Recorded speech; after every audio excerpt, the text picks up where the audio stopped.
Moi j'étais petit et je lisais ça, je voulais être comme le petit.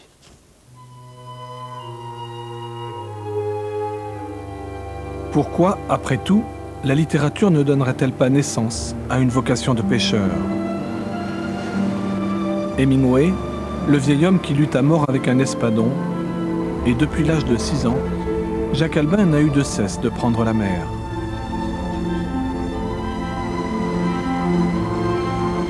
Aujourd'hui, il tente une nouvelle aventure. Départ de l'île de la Réunion, direction sud-ouest.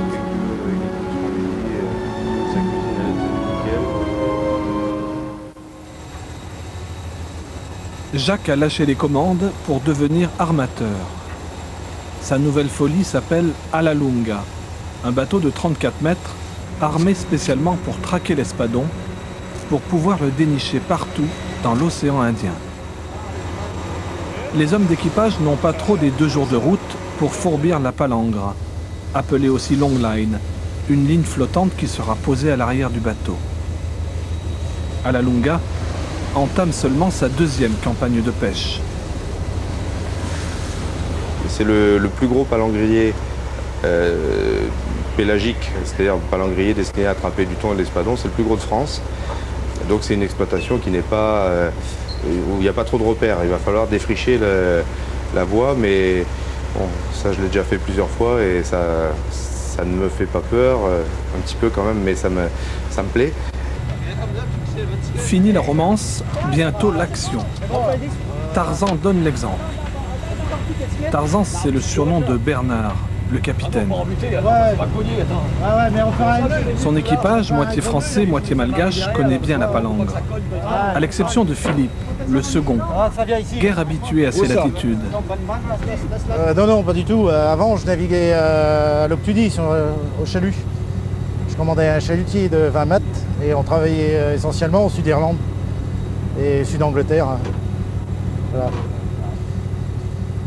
Bah, j'ai eu une opportunité de faire un remplacement ici et donc parce que le second, je remplace le second qui s'est blessé, s'est fait mordre la main par un requin. Chaque soir, une ligne interminable glisse dans l'océan. 100 km. 100 km qui déroulent entre les mains des marins. C'est le filage.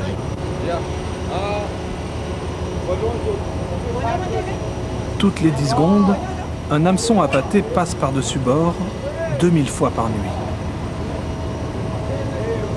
Avec, à chaque fois, de drôles de bâtonnets luminescents.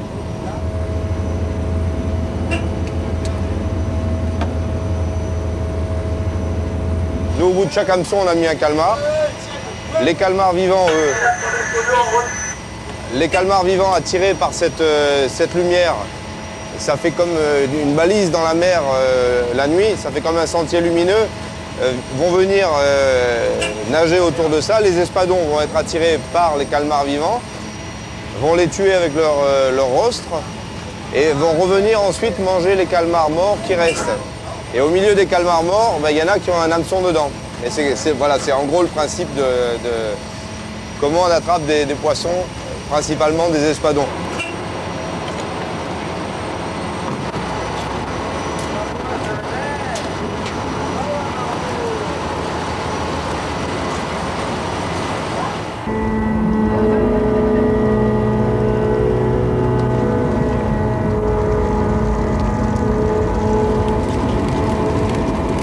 Dès qu'ils ont retrouvé le début de ligne, grâce à une bouée émettrice, les hommes commencent à remonter les hameçons, un par un, sans perdre de temps, jusqu'à ce qu'un cri retentisse.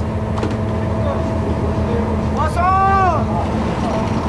Notre snap! T'as qu'à tirer sur le snap là! T'as qu'à tirer sur... Première prise.